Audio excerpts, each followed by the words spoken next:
Hi, everybody. Today's June 22nd, 2022, and I'm thrilled and honored to have with me Edward Dowd, who was a equity portfolio manager with BlackRock for years, and he's taken up the mantle of being basically a public advocate for you to help figure out what's been going on of late with some of the COVID information, misinformation, data, and analysis. That may sound like a dry topic, but it's not. I went to a lecture of his recently, and I was fascinated, and thus I invited him along. He's been very gracious to spend some time with us. So I appreciate that. And without further ado, Mr. Dowd. Thank you for having me, Randall. It's good to be here today. Let me just set the frame. Why am I here? I'm someone who, throughout my whole career, strived to be early to investment themes, ahead of the crowd. Also, I was a contrarian at times, taking stands that were not with the crowd at all. And that's how you make a lot of money for your clients. You don't make money by being the last guy on the trend. I usually work with 20 to 30% of the information available to me, come up with an investment thesis, monitor the investment thesis. And if I'm wrong, obviously I sell the stock. And if I'm right, I keep adding to the position. So my contribution to the COVID debate is I've come out pretty strongly claiming that Pfizer committed data fraud at the clinical trials. And I am now accumulating data that shows the unfortunate results of those fraudulent actions in the adverse mortality that's showing up all over in insurance companies, the CDC data, funeral home data. Now we're seeing disability data. So just to give a quick backdrop, when the vaccine was first announced, I personally didn't want to take it, primarily because I knew it was experimental. I have a background in a lot of healthcare stocks from my Wall Street days, so I know how healthcare works and what it usually takes for a vaccine to be approved. It takes 7 to 10 years of testing. That was dispensed with. They only had animal trials and went straight to humans, so that alarmed me. And then I also didn't like Operation Warp Speed. Anything Operation Warp anything sounds like a disaster to me. Corners cut, safety protocols ignored, what have you. So when the vaccine was first introduced, I naively thought that most Americans would have this point of view, and we would not have the mass vaccination program that we did have. Unfortunately, I saw the propaganda start spreading, safe and effective. Here in Maui, in month 1 and 2 of the launch, they said it was approved over the radio. It wasn't neither approved, it was authorized under EUA. That was not made known to anybody in the Maui community. So I became shocked and horrified in the way that this was being rolled out. And then I started to get very concerned when the mandates started hitting. And all the while the vaccination program was rolling out, the VAERS data was coming in. I was hearing anecdotes from people. And statistically, I have a background in statistics. I took a couple classes, but I use statistics a lot in my analysis. And typically, if a vaccine is safe, and let's just say safe, there are adverse events in any vaccine or any medication. That's just the fact of life. The idea is to have them so low that you don't hear about them. Statistically, I shouldn't be hearing about 2 people in my friend group having adverse reactions. That statistically should not happen. That's why in most vaccines, you never hear, there's not a problem, because you don't hear them because they're so rare. This got my attention early. And as we rolled through the summer, fall, into the mandates, there were doctors who were coming out showing potential adverse side effects, and there were early studies being done. So I was very alarmed that this was being pushed. And then I'm just a person who believes in personal freedom and body sovereignty. And when I saw the mandates going on, and here on Hawaii, they had draconian mandates. You couldn't go to restaurants, you couldn't go to gyms unless you were vaccinated. So I became very involved in the anti-mandate movement here on Maui, and met Dr. Malone, who came, and through my collaboration with him and telling him early on in the fall of 2021 that I'd be monitoring insurance company reports and funeral home reports, he started to elevate my message, and that's how I got my 15 minutes of fame. And then a volunteer from Wall Street came to me, who's now been a great collaborator with me. He's an ex-insurance analyst, #1 II ranked Wall Street analyst, who, for 7 years analyzed insurance companies. And we discovered horrendous things in the insurance data. And that's where the journey began. We started looking at the insurance companies in their Q4 reports.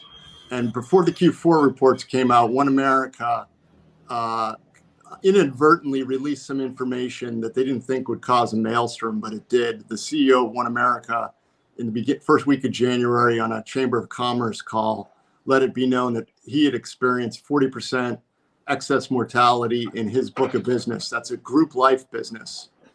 And 40%, he said, was a once in a 200-year flood. 10% would have been a 3 standard deviation event. Which year was that? That was of 2022. 2022. This is 2 years basically after what most people consider the pandemic. Correct. So in the second half of 2021, insurance companies, not just One America, we monitored about 10 or 11 insurance companies throughout the U.S., the big ones, and they all experienced anywhere between 25 and 57% adverse mortality. We didn't get the actual body count, but we saw the dollars, and their loss ratios kind of led us to believe that's what was going on. And the group life policies are very unique. There's individual life policies and group life. Group life policies are the kind of policies you get when you join a corporation as a young person. You sign up and you onboard in HR. Your first 2 days, you're onboarding into the firm. You sign your healthcare form and which plan you want, and then you sign your death benefit, which is anywhere, depending upon your level, from $50,000 to $200,000. And you put down on that line item who you want your beneficiary to be. If you're not married, it's your parents. If you're married, it's your wife or your husband. These are things I've gotten my whole career. I never thought about them. They're kind of a freebie, and that's why it's such a good business for the life insurance companies, because working age people don't die, typically speaking. And so what the group life policies, and we analyzed group life policies throughout all these insurance companies.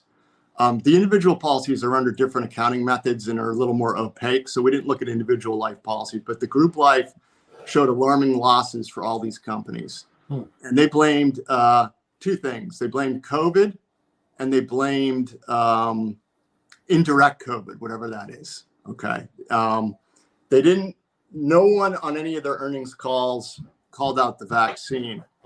And again, I'm an investment guy, and I do a lot of deductive reasoning. And I said, what changed in 21 versus 2020? Vaccines changed. And in 2020, going into 2021, the Q1 of 21, the insurance companies didn't see this kind of excess loss, primarily because in the first half of the pandemic, let's call it the 2-year pandemic, in year 2020, it was mostly old people that died. Okay. And then median age was 80 to 82. Yeah, exactly. And that did not affect the insurance company bottom lines, because those people had already paid into the system. And if they were retired from a corporation, they didn't get a death benefit. And if it was individual life, it didn't mean anything to the bottom line, because you've already paid in your whole life. And if you die at 80 rather than 82, monetarily speaking, it means nothing to an insurance company. Fast forward to second half of 2021, alarming losses, because the average age of the death in year 2 in the pandemic, there was a mix shift. It went from old in year 1 to younger aged folks, millennial generation and Gen X. And, I'll show a chart later that shows that, and that's from the CDC data. So basically, also in the second half of 2021, disability claims started to rise for insurance companies as well. They slowly started to go up. And that also continued into the first quarter of 2022. We've been monitoring that as well. Disability is rising. And also adverse mortality continued to go up in first quarter of 2022. It came down from the horrendous, 25 to 57%. Let's call it 40% was the number we came up with. It leveled off at 20%, but that's probably because we think the mandates into the fall of 2021 pulled forward a lot of vaccine, call them hesitant individuals who had to choose between a job, a paycheck, or not getting the vaccine. Many So I'm just going to vaccine. pose one question here. Could you just go back a little bit and say the 20% of what is that? So there's a baseline of mortality that insurance companies experience, and this is why insurance is such a great business. I mean, the deaths are pretty predictable, right? Mm-hmm. So, what we used to analyze our numbers was a baseline of 2016 through 2019, or 2015 through 2019. Yep. So that was the death rate before COVID. Mm-hmm. So the 40% in the second half of 2021 was for working age people, and excess mortality above baseline. And the 20% I mentioned is excess above baseline. So we're still experiencing elevated deaths even into Q1. Makes sense to us that it would come down, and we were expecting it to come down because we felt like the mandates caused an event where a lot of people got vaccinated roughly in and around the same time because they had to. Mm-hmm. They had choices to make between getting a paycheck and not getting one. So I don't want to stop your flow here too much, but I've been looking very recently at excess mortality data, and the United States seems to be its own case. We have far higher mortality rates, which I think comes from our testing everybody who goes into the hospital with COVID. Testing everybody who goes in the hospital, we test for coronavirus. And so I think we are labeling a lot of illnesses as deaths, although it's with COVID, not from COVID. When you compare it to the other, say, our level of economic activity, countries in Europe and whatnot, they don't have the same kind of continuation of the excess mortality through into 2021 and 2022 that we've had. Have you looked at that at all? And I'm sorry if that's a diversion. No, I haven't. I'm just focused on the U.S. and Canada's experienced a similar pattern to us as well. The Canadian data is almost exactly the same as our data in terms of what happened to what I call the smoking gun age group, the millennials. Okay. So with that age group, is it have you parsed the causes of death for that group? No, they don't provide. It's just absolute death numbers. So what we did see is, if you want to pull up the chart with the graph and the 84% graph. Is this one? No, that's disability. We'll get back to that one. So let me that one. Okay. So this is roughly speaking the millennial age cohort, working age young Americans, ages 25 to 44. Roughly, we call them millennial age cohort. And you can see in year one what happened in the pandemic.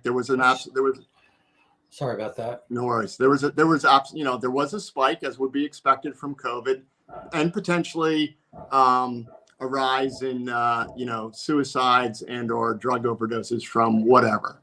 Mm-hmm.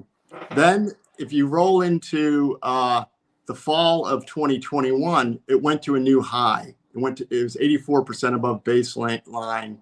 And what we're focused on is the rate of change. And I circled it. It's the rate of change. It's the slope of that line, which suggests there was an event that occurred that caused that to accelerate. And the people who will try to say it wasn't the vaccines will tell me, well, it's the lockdowns. Well, the lockdowns were 2020.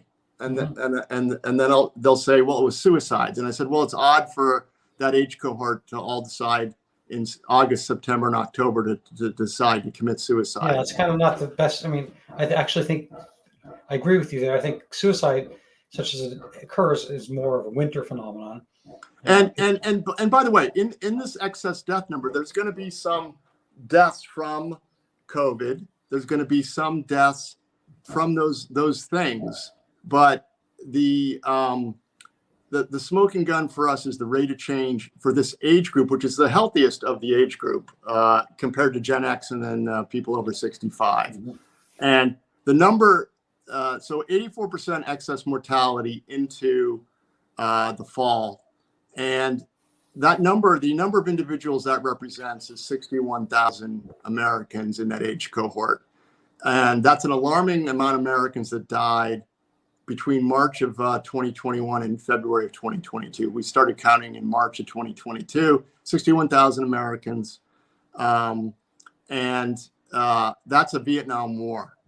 Okay. And the Vietnam War was for 10 years. And this is a group that shouldn't be going to, let's pretend it's not the vaccine. At a bare minimum, you could say the health policies of our government are so bad that we went to new highs in deaths for that age cohort in year 2 of a pandemic with miracle vaccines and all the things they were doing. So they get an F. They get an F.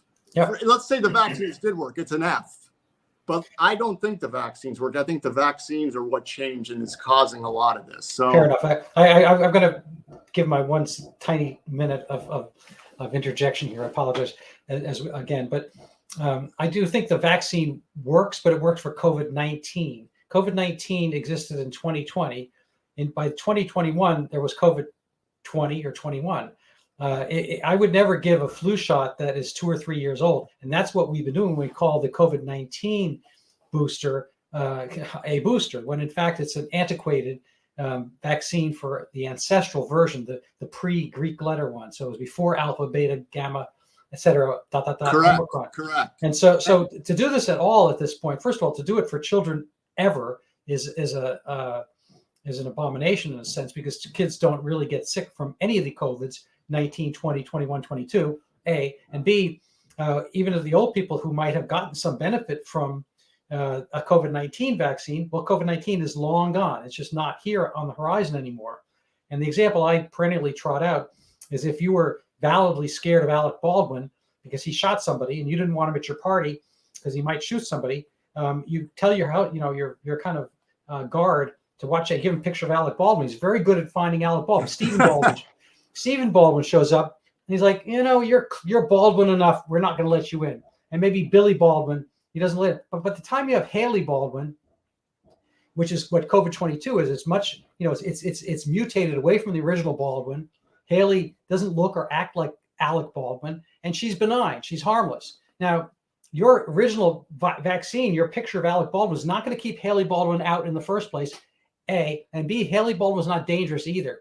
And so it's just an antiquated, out-of-date problem. So to keep looking for Alec Baldwin, keep boostering against Alec Baldwin when he's out of the picture and presumably at this point convicted or gone or whatever. Anyway, sorry for my interjection. Well, it's interesting you bring that up, because the promise when they launched the vaccine, they said, well, because we were able to produce this so fast and we did it via, computer-generated whatever with the original variant, they promised that they could then produce new vaccines super quickly for whatever variant showed up. Mm-hmm. They haven't done that. And I'm just wondering, do you have any knowledge as to why they are not able to update the variants to the vaccine to the variants? Right. Well, yes, I do have some knowledge. I mean, Pfizer tried to have an Omicron vaccine. And the issue is that vaccines take a long time.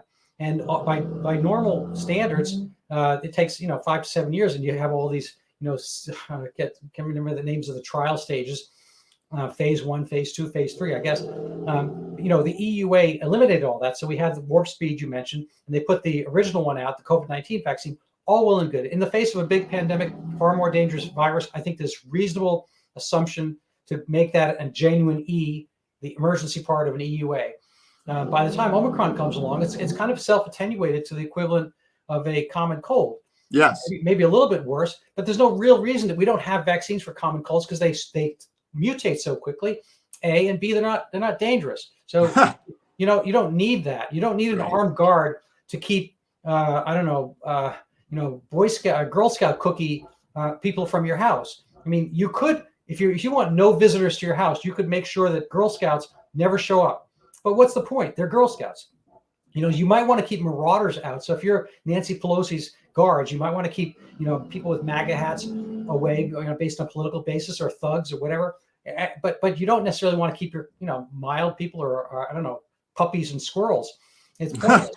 So it's a gradation thing. So yes, they do have the ability, obviously, to make vaccines, but to go through this whole, I don't think they could finagle, if that's a technical word, the EUA part. But it's not an emergency to have a vaccine against Omicron. So they keep trotting out, for profit's sake, in my view, this kind of, they're basically trying to wring as much of it as they can out of this already used up rag of a COVID-19 vaccine by calling it a booster, and then try to get new age groups, try to get the under 15, then the under 5, and so forth. So they keep moving the goalpost, but clearly Dr. Fauci's own, he's a quadruply vaccinated with the same vaccine guy, and he winds up with Omicron anyway, shows how the vaccine has mutated away from this. And mind you, he's going to survive. He's in his 80s, he's going to survive just fine, because Omicron's not that big a deal. Right. So he has no immunity to Omicron, despite all his numerous vaccines, because they're from the previous versions. A, and B, it doesn't really matter. So it's kind of anyway. That's my kind of. Well, let me just give your audience some ideas to what they wanted to happen. Pfizer and Moderna, under the color of law, were hoping that we were going to get quarterly boosters and then vaccine passports ad infinitum and do this across the globe. And you saw the global rollout of the vaccine mandates, which have subsided since then because there's been a lot of pushback. But the idea was to get quarterly boosters kind of as a thing. And the revenue opportunity for Pfizer, I did the math on it. Pre-pandemic, they were 40 billion in revenues. They're at about 90 now. If you did a quarterly booster, assume Pfizer got 50% of the global market share with 5 billion humans, that's 350 billion revenue opportunity. That even beats Viagra, I think, which is going off patent. Yeah, but 350 billion is a staggering amount of money. So you don't need to be a tinfoil hat person here to understand greed, power, and money. And that's what I did on Wall Street. I saw lots of frauds, and they're driven by greed, corruption, power, money, what have you. I mean, these are human traits. You don't need to speculate on some evil men in a back dark rooms, chomping on cigars, laughing maniacally, trying to, commit global genocide. You don't need that. You just need to know that, we put in place systems and momentum that carried this thing to absurdities. And unfortunately, the data is showing up that there's excess mortality in the US. There's now disability. If you want to go to that next chart, I want to talk about disability. Yes. So that's the blue one, correct? Yeah. Okay. So this is disability, and this is an interesting data set. This is a data set my Wall Street insurance analyst cohort found, mucking around government databases. This is the U.S. Bureau of Labor Statistics Household Survey. The Household Survey is a monthly survey. It's done every month. It also incorporates the employment number that you see that's announced every month. Mm-hmm. One of the things some of the questions they ask have to do with disability. Do you have a disabled person in your house? And a number of questions like that.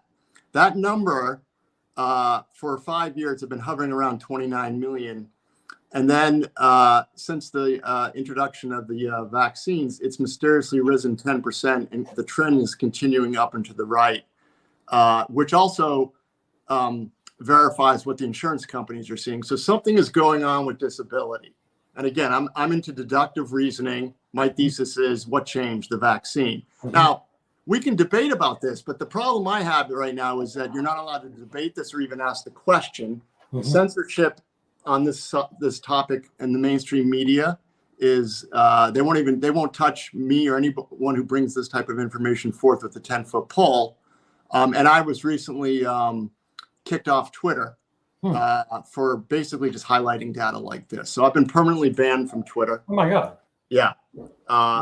And I'm hearing it's gotten worse since my banning last Monday. They're now banning people for citing Pfizer's press release with Pfizer's actual data because you can on the recent approval for children, someone highlighted that the sample size was so small as to make it a joke, and that got them banned.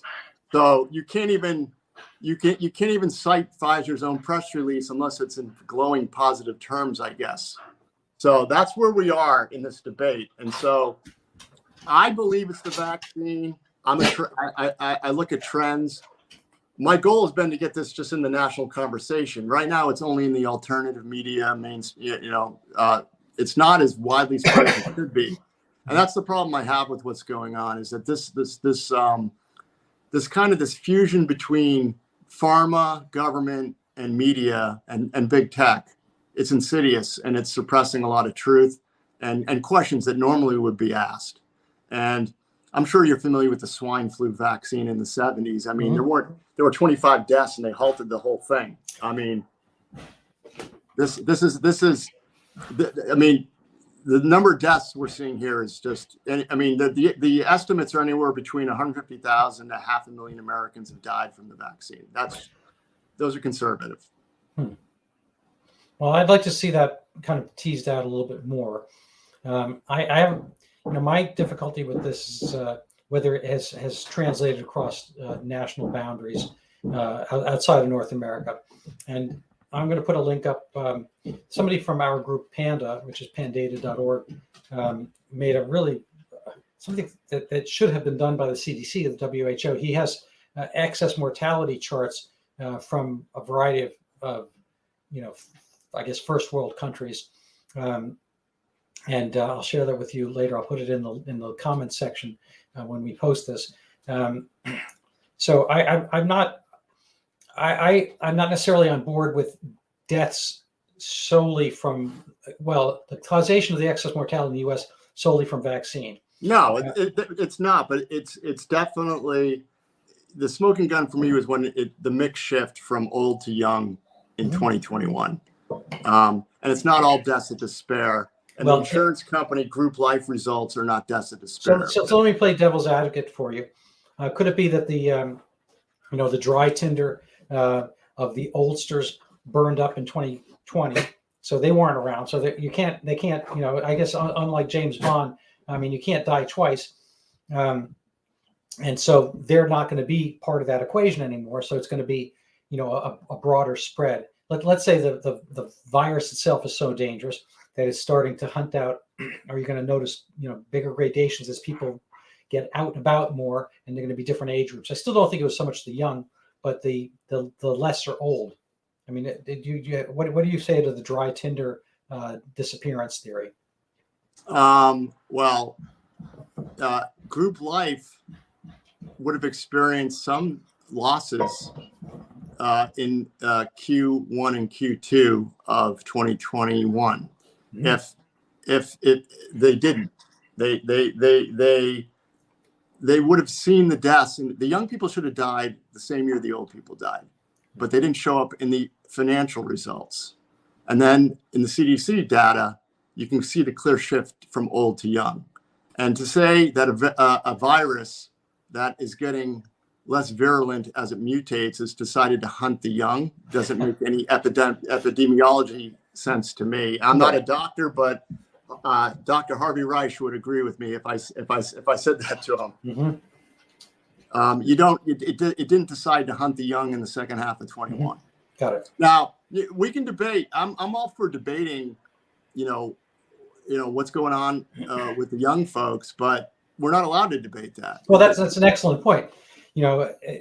Have you had other curtailments on the public square? I mean, the quasi-public square, Twitter, has LinkedIn followed suit, or other places? I mean, have you? No.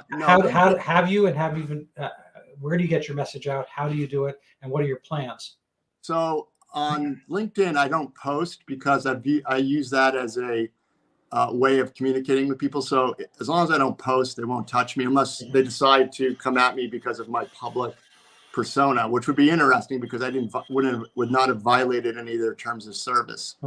I'm on Getter at Edward Dowd, DOWD, one word, Edward Dowd, and people are imploring me to start writing a Substack, which I think I might do, but I haven't started that yet, and also put up a website. I haven't done that yet, but I was mostly getting the message out on Twitter, podcasts, Steve Bannon's War Room, and other alternative media messages. And what's great about my data is when we first came out with the CDC all-cause mortality data in March, other actuaries reproduced our data.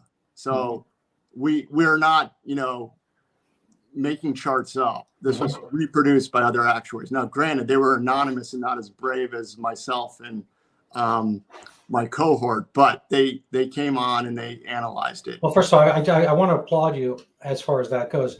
There's the I think it's qui custodiat, the custodian. My Latin's imperfect, but basically, who watches the watchers? Who guards the guards? And in medicine, who watches the medicine? If the doctors are kind of fudging the medicine, who watches that? And so I've had other people on the show. I think you met John Bodoin, and I think it's really crucial as a citizen to be out there speaking and I think you have validity to what you're saying. I'm not sure it's true 100% across the board, every inference, but that's, no, it doesn't have. It doesn't have. It doesn't have to be. But yeah, to your point, it's a matter of debate. And usually, if the answer to your question is "shut up," usually that's not, that person oftentimes does not. Ad hominem attacks and ex hominem, getting rid of the person, and not just at the person, but to remove the person, just generally doesn't show the strength of one's argument. I think it was correct. Carl Sandburg who said, if you have the law on your side, argue the law. If you have the facts, argue the facts. If you have neither, just yell and scream. And that tends to be a lot of the argumentation we get in opposition. If people don't agree with what you're saying, I still think it's so important to have the genuine facts out. Well, and here's the thing. I've seen a lot of frauds, and I know how frauds work. And it dawned on me when the FDA came out and said they wanted to hide the data for 75 years from the Pfizer clinical trial. That's when I said, aha, this is like the great financial crisis where the ratings agencies basically ratified bonds that should never have gotten AAA ratings because they were making too much money. The FDA said mysteriously, because most drug trials, as you know, come up with reams of data. They're stored in a warehouse, and then they're electronically stored as well. No one ever asked for the data because people just trust the FDA. Well, some doctors, after the vaccine started to become controversial, asked for the data through a FOIA request. And that's when they said, oh, you can't see it for 75 years. So being the person who's seen lots of frauds, I said, now I get it. The FDA is in on this. And a lot of the doctors who are well-meaning, who are not, how do I say, like statistical experts at looking at clinical data, ran with it because that's what they've been taught to do. And I don't blame them. That's what a lot of analysts on Wall Street did with these AAA rated bonds. Well, S&P and Fitch and Moody's all said these are AAA rated. Gee, they're probably good. Well, they weren't good.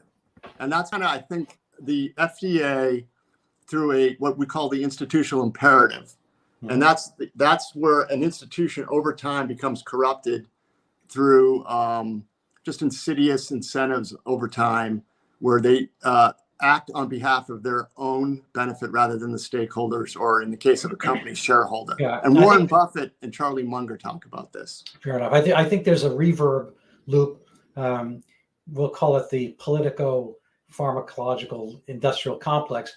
This standard cronyism, where in this case the politicians are able to kind of make a rent-seeking arrangement with the pharmaceutical companies, a once-in-a-lifetime kind of thing. Now, the pharmaceutical companies, they're all over the airwaves right now. They have a lot of money. They're kind of whirlwinding, they're tornadoing their product, and a lot of the money that they get from it goes back to politicians. Lather, rinse, repeat, and it just becomes a kind of a crescendo kind of item. But I'd like to be cognizant of your time constraints, because I know you might have a hard break. So if we have, say, 15 or 20 minutes more, I'd be happy to go further, but I'd like you to make best use of your time and get across your message further. Yeah, sure. A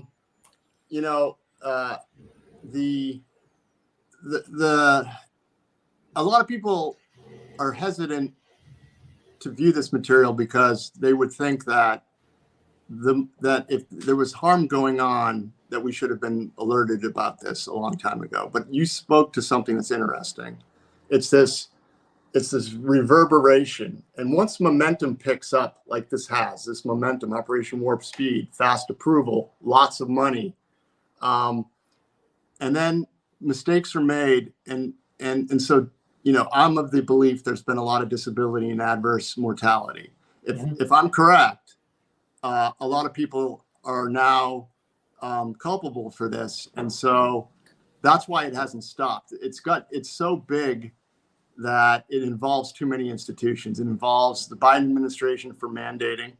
It involves, and Trump did not, Trump doesn't get off either. They're all involved in this. Trump's head of the FDA left to go to a venture fund that its number one position was Moderna. Okay. And Scott Gottlieb, who's on the board of directors of Pfizer, he was a former FDA commissioner. So this revolving door policy in government from private to public for big paydays.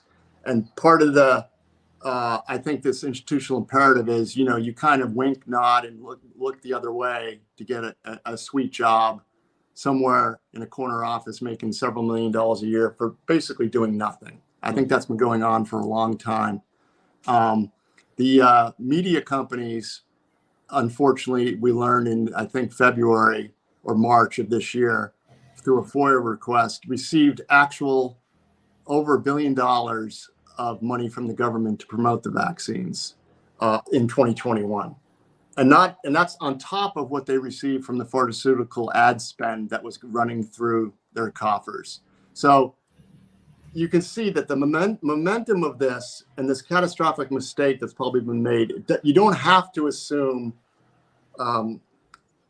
some tinfoil hat thing. This is just how frauds work. I've seen it before. Money and power go to people's heads, and they just run with it. So this is something that it's not hard to believe. It's not hard to think that it's happened. The question that we all have is, why hasn't it stopped? And as we roll through time, and mandates are still, for the most part, in the military. Government employees still have mandates, and a lot of corporations have mandates. This is going to be, I think, potentially a ginormous lawsuit for many, many institutions. Yeah. I think Pfizer eventually gets sued into oblivion. Moderna is a one-product stock pony. That's going to go bankrupt. So this is going to be with us for years to come, and it's a disaster. And my goal in coming out and speaking about it is to, at least give people cover to talk about what's going on, and then investigations. And then I would like to see a halt to the vaccination program personally, because in my estimation, in my analysis, it's the biggest medical disaster in our lifetimes. But we can debate that, but that's my thesis. So, people, cynics might query whether you are making your own kind of counterplay, being in the portfolio, world and so forth. Do you have financial thoughts about this? Or are you, kind of recusing yourself? How do you approach that kind of aspect? Yeah. So when I first went public on this, I made a point to not take any short positions in Pfizer or Moderna, because I knew I would hopefully create news and create awareness. And I didn't want to come anywhere near conflicts of interest. This is a public service. I'm doing it because I think I'm right. If other people want to make money off this and my thesis, go at it. I've had some hedge fund friends make bets on this. I'm not going to make any money on this because my message is too important for someone to criticize me or the government to come after me for security laws violations. I'm just not going to go there. Right. The other thing I want to get across on this broadcast today is, it's not just creating data sets and having a thesis. My insurance cohort and I, he wrote a letter to 100 CEOs of life insurance companies and to 50 state insurance regulators. And we held a series of calls in March with some doctors on the other side of the debate to inform the insurance companies that they may be the victim of fraud or vaccine-induced losses. We, of the 100 or 200 and so odd people we invited, we had about 25 people show up. And out of that, we have a working group of 5 individuals who are working behind the scenes to make this topic at least talked about in the insurance industry. It's still not being talked about. And I can tell you why. A lot of these CEOs mandated jabs for their own employees. They implicitly trust all these institutions like the FDA and the CDC. And I think there's a lot of cognitive dissonance going on right now. But I'll tell you this, there are some insurance companies who are starting to realize it. They're not going public about it. They're making sure their own balance sheets are shored up first before they go public, is my guess. I have no proof of that. And so we've taken this letter and we've presented it to some senators in Washington saying, we put the insurance industry on notice.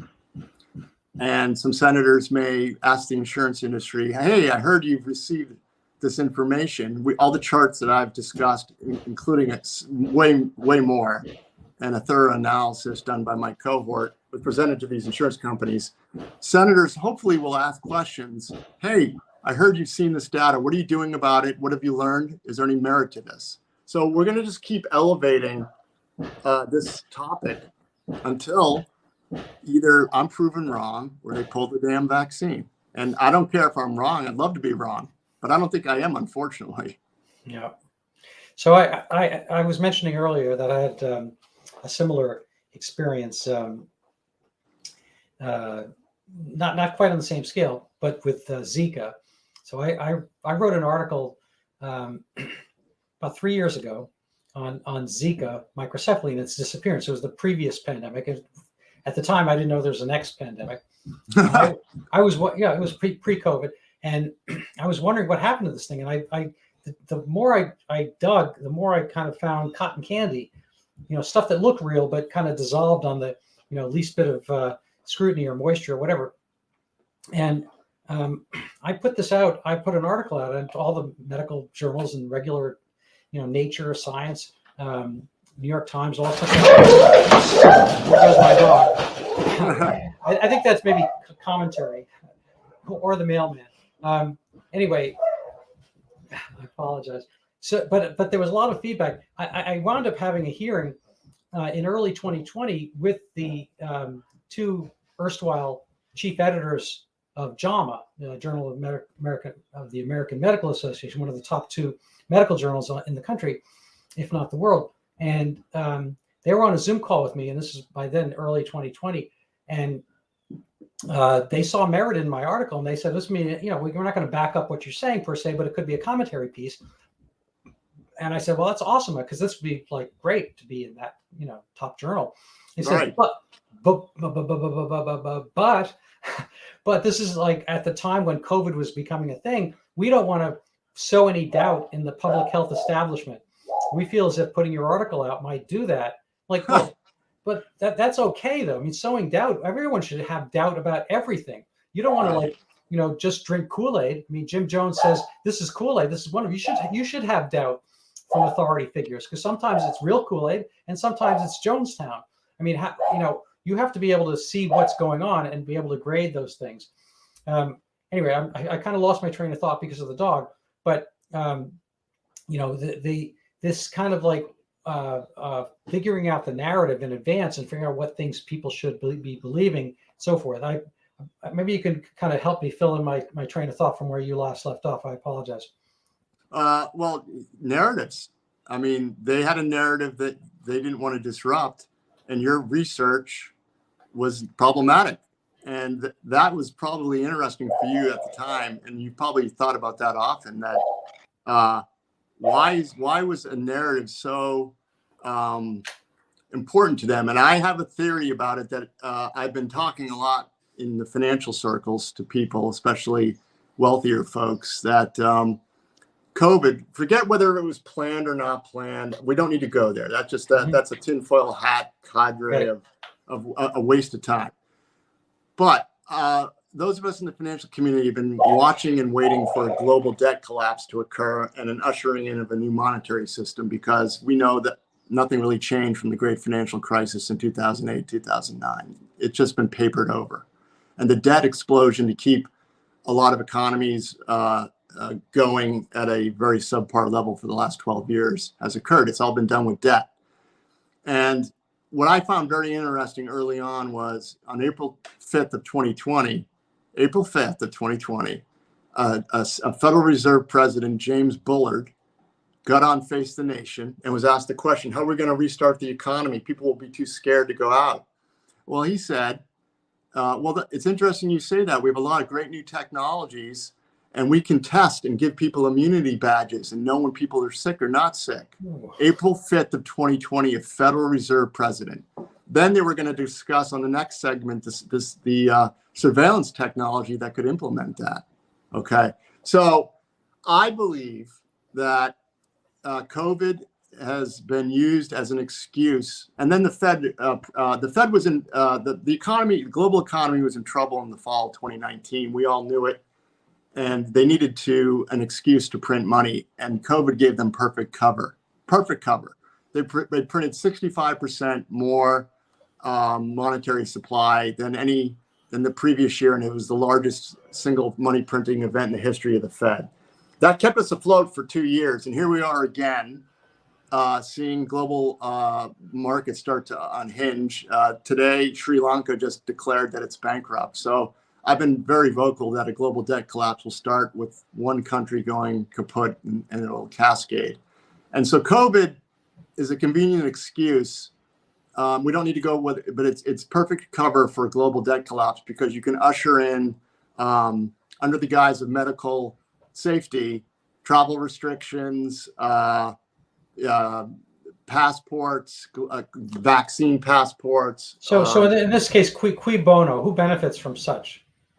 The central bankers benefit because they have cover to print money. The politicians benefit. Why do they benefit from printing money? I mean, what do they get out of that? Well, they get out of it. They get to keep their jobs and their control. Politicians, this whole global debt crisis it lays at the feet of central bankers and politicians. When the system implodes, and it will, they do not want to take the blame. Wouldn't it be nice to blame it on a virus that dismantled the global economy instead? That to me makes more sense than anything else, because there's no way a Federal Reserve President should have been saying that on April 5th. There's no way that the global coordination between all the Western nations in terms of the vaccine rollout. I've never seen global governments be in unison on any one thing.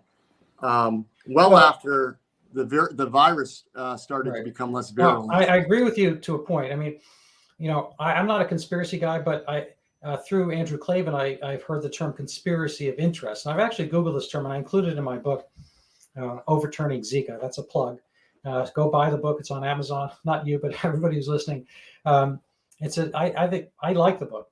I wrote it. I'm biased. But a conspiracy of interest is when something happens and then other people get along. It's not that they all knew in advance that this would cause this. But once the thing is there are people who attract to it, kind of like a magnet. And a magnet will attract certain types of metals, but not others. And things will kind of go around it. In the case of Zika, Zika kind of took off. It was leaked prematurely and became a panic and all that. Fine. But in Brazil, which has very restrictive abortion constraints, there was the left kind of glommed onto Zika or used it as a banner to overturn abortion laws. And so they went to the Supreme Court in Brazil, and they wanted legislation, blah, blah, blah, and everything had to be an emergency. And so it became a huge upswelling of political, legal, and the left, the Labor Party, and so forth, all kind of rallied around. Did not want Zika to go away because it served as a useful pathway towards other types of change, as it were. And so that becomes a conspiracy of interest. It's not as if necessarily China, for instance, knew that by having coronavirus in a lab that XY they would take over the world. But a lot of things happen after the fact, and then people kind of trail around, and they, a lot of politics is a team sport, and your team's doing this, you do this. So the same people who are on the one hand saying our bodies ourselves, we have a bodily autonomy, we have to get to decide on abortion. When it comes to vaccines, it's like your body, our choice. My body, my choice for abortion and birth control, but your body, my choice for vaccine. So the things don't necessarily need to make coherent sense. It's where everything happens to be politically. Your group is moving along in one way or another. Well, it's interesting you say conspiracy of interest.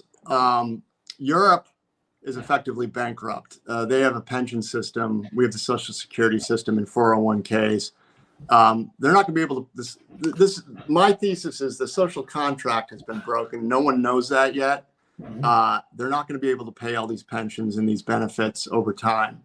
And Europe is broke. And before COVID, you probably may or may not have been aware of the Yellow Jacket protests in France. They were going on for weeks and weeks.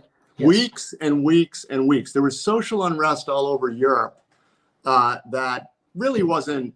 It's kind of an elite. It's a working class elite kind of thing. Yeah, and it wasn't really all that well broadcast here in the U.S. You ask, I mean, you're educated, I'm educated. But if I talk to any of my other friends that don't pay attention to the news, they didn't know it happened. Mm-hmm.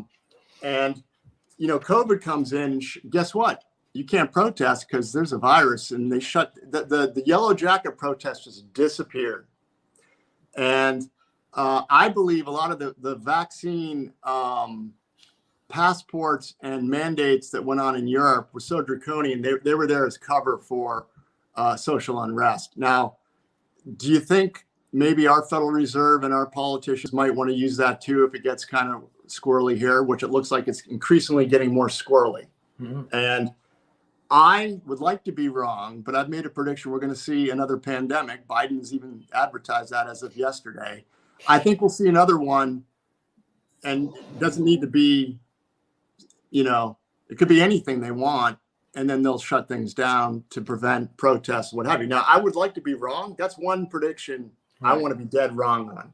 But if it happens, you're not going to be shocked either. I'm not going to be shocked, and more importantly, don't be in fear. If this is cover, and don't get all worried about whatever the virus du jour is or whatever it is, you'll be fine. Take good care of your health. Don't freak out. Don't be in fear, and don't take experimental vaccines that haven't been vetted yet. I mean, yeah, I think, at my congregation, religious congregation, we've had this debate. Frankly, every single one of my social groups, they all went through various forms of undoing. I belong to a tennis and racket club, a squash and tennis club, a second tennis club, an angel group, and a religious congregation, a couple other things. And each one of them, we went through this kind of political schism, and it's still going on.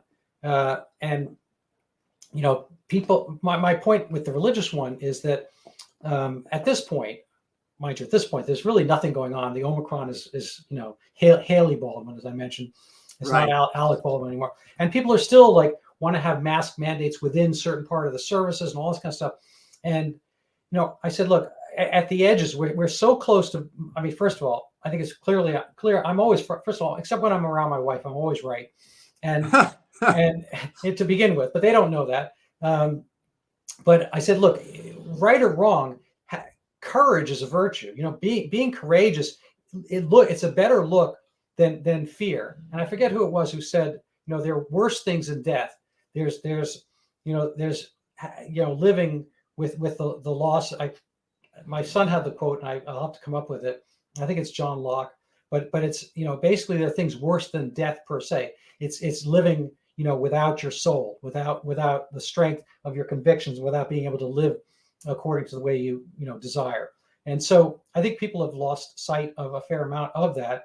And it's not to say we should all go down, in a vat of anthrax or Ebola, being right. There's reasonable caution, but for most of these things, I'll just leave you perhaps with my image of Meatloaf body surfing in the crowd. So this is one example I came up with, probably one of my psychotic episodes, but basically, these singers body surf. So if Ariana Grande, who weighs maybe 75, 80, 90 pounds, whatever, if she gets out singing, if she body surfs, the crowd has no trouble transmitting her from person to person to person. This is a cold virus, and so it gets transmitted nobody really suffers from this. She gets back on the stage and she could do it again. And her sister could come out and do the same thing. Meatloaf gets out there. He's Ebola or anthrax or whatever, and he tries to body surf. He leaves a huge crater. And so people might suffer, they might die, but everyone else steps away. There's a human reaction to any kind of biologic threat, which is we are not merely just Legos. We're not stable, static. We have reactions. So in one form or another, we have our own kind of not just personal immune system, but our social immune system that reacts to something severe. The reason Ebola, every time they mention Ebola, everyone goes, oh my God, there's going to be an Ebola pandemic. It never happens because it burns too hot, burns too bright. It's Meatloaf crowd surfing. Right. So, and so I think people need to temper their fears of the next thing, if it's monkeypox or whatever. These type of things, so they're really horrible. They either it's going to, HIV is kind of a different category in a way, but even that, people have self-attenuated, away from the transmission once they figure that out. Anyway, so I'm curious. We have just a couple minutes left. I'm trying to fit us in under an hour. Did you want to show that last slide and any closing remarks? Yeah, this is something you and I talked about over the last, or in the first half of this interview. It's the is this CDC the right one? Data. Is this the correct one? Yep. It's the CDC data, and this went out to the insurance companies. We posed them two questions. Why was there a pickup in adverse mortality in the second half of 21? Why was there a shift from old to young? And that again, that impacted their bottom line. The first part of the pandemic did not, and you can see clearly here in red the young people in 21, and then the old people in 20, the mix shift. You can see the mix shift. And there was an increase, a mix shift from old to young. And that showed up in the insurance company results. And another thing I didn't really touch on that's interesting is funeral home. The funeral home industry is 80% private. 20% of it is public. So there's some publicly traded stocks. I analyzed those stocks. Their revenues and earnings accelerated into the second half of 21. In 2020, they had a little spike up, but then they cratered going into 2021, primarily because everyone thought that, they got some one-time results and it would go, that would be the end. Pull forward some deaths and then bad business for a while, right? Mm-hmm. Well, that didn't happen in the second half of 21. And the biggest one of them, SCI, Service Corp of America, or Service Corp International, is still floating around near all-time highs and looks like a growth stock. I got to interrupt with a joke. The funeral director says, "How are things going?" He says, "Oh, business is dying. It couldn't be better." Yeah, exactly. And on one of their calls, one of the CFO of one of these companies made a comment saying, "Yeah, we expected in Q1 of 2022." We expected business to trail off considerably as we normalize. Unfortunately, our results exceeded even our expectations, and he said we can't claim, even when you back out the COVID deaths, which I guess they did, but they didn't give us the number. Even when you back out COVID, these results even surprised us, which means more deaths, which is good for them. So these are just. Again, I use the mosaic analyst theory, deductive reasoning. I just have lots of data sets. I got VAERS, I got the Department of Defense leak, I got insurance companies. Right. So I'm going to cut you off because I'd like people to be able to follow you, and I'd like to end within an hour because that is a better for Twitter and so forth. They like this under an hour. So you have a place where people can find out what you're writing or saying? Yep. Permanently banned from Twitter last Monday. Now I'm on Getter at Edward Dowd, one word, and the last name spelled D-O-W-D, at Edward Dowd on Getter. Fair enough. So easy enough. So I am in your debt for coming on, and I appreciate it, and I'd love to continue the conversation. I'm sure you're going to have other venues to speak about rather than just measly, little old me. But I look forward to being able to share this with others around. And if you're watching this and you enjoyed it, please let us know and give us feedback. Thank you so much for coming on. Thank you, Edward. Have a good day.